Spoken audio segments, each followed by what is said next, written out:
എല്ലാവർക്കും നമസ്കാരം, സ്വാഗതം. വിശ്വാസമെന്ന് പറഞ്ഞാൽ ശരിക്കും എന്താണ്? ദൈവത്തോട് പ്രാർത്ഥിക്കുന്നതും ഒരുപാട് വഴിപാടുകൾ നേരുന്നതുമൊക്കെയാണോ യഥാർത്ഥ വിശ്വാസം? 1964 നൽകിയൊരു സന്ദേശം ഈ ചോദ്യങ്ങൾക്കൊക്കെ പുതിയൊരു കാഴ്ചപ്പാട് തരുന്നുണ്ട്. നമുക്കതിലേക്കൊന്ന് ഇറങ്ങിച്ചെല്ലാം.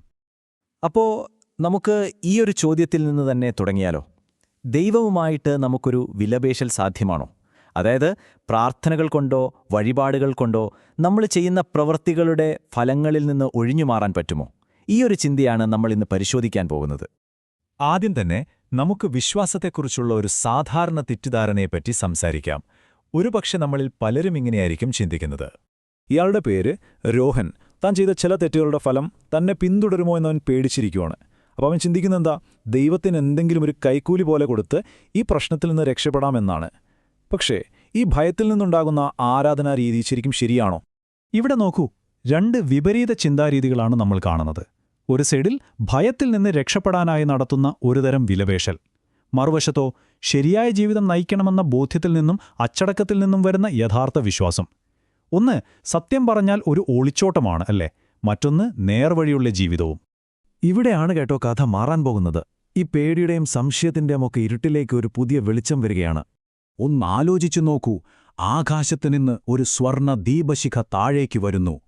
ആ വെളിച്ചം രോഹന്റെ കാഴ്ചപ്പാടുകളെ മൊത്തത്തിൽ മാറ്റിമറിക്കുകയാണ്. ഭയത്തെ ഇല്ലാതാക്കി എല്ലാ സംശയങ്ങൾക്കും വിരാമമിടുന്ന ഒരു അറിവിന്റെ പ്രകാശം. ഇതാണ് സാമൂഹിക പരിഷ്കർത്താവായ പണ്ഡിറ്റ് ശ്രീരാം ശർമ്മ ആചാര്യ മുന്നോട്ടുവെച്ച ആ വിപ്ലവകരമായ ആശയം.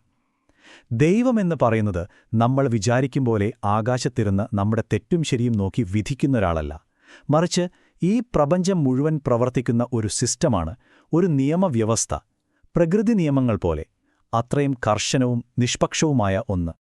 അപ്പോൾ ഇതിന്റെ അർത്ഥമെന്താ? ഒരു യഥാർത്ഥ ആസ്തികൻ അല്ലെങ്കിൽ ഒരു വിശ്വാസിയെന്ന് പറയുന്നത് ദൈവത്തെ പ്രീതിപ്പെടുത്താൻ നടക്കുന്ന ഒരാളല്ല, പകരം പ്രപഞ്ചത്തിന്റെ ഈ നിയമങ്ങളുമായി ഇണങ്ങിച്ചേർന്ന് ജീവിക്കുന്ന ഒരാളാണ്.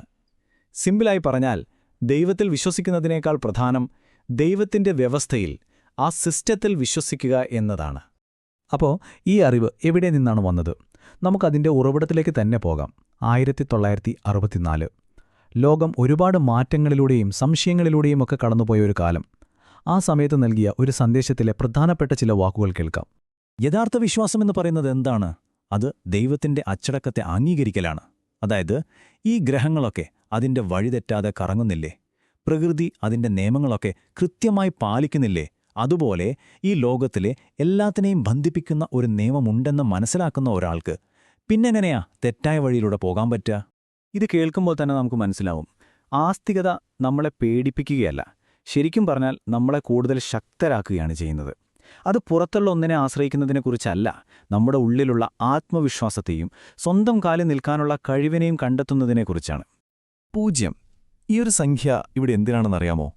നമ്മുടെ പ്രപഞ്ച നിയമത്തിൽ നിന്ന് രക്ഷപ്പെടാൻ എത്ര കുറുക്കുവഴികളുണ്ടെന്നതിന്റെ ഉത്തരവാണിത്. 0.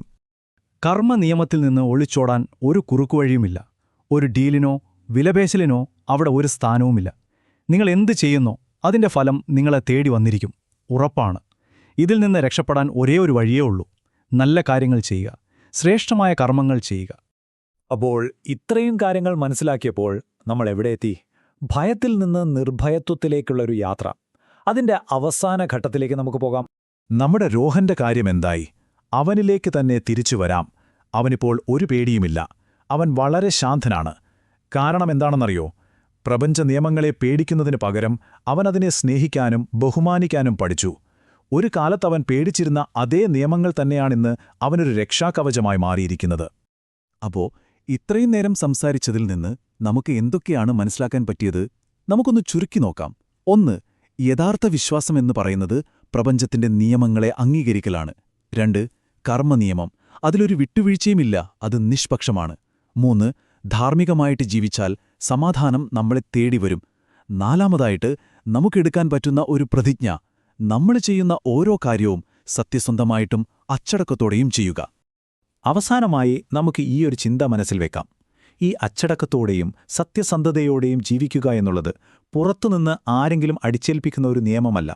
അത് നമ്മുടെ ആത്മാവിന്റെ, നമ്മുടെ ഉള്ളിന്റെ ഉള്ളിലെ യഥാർത്ഥ സ്വഭാവമാണ്.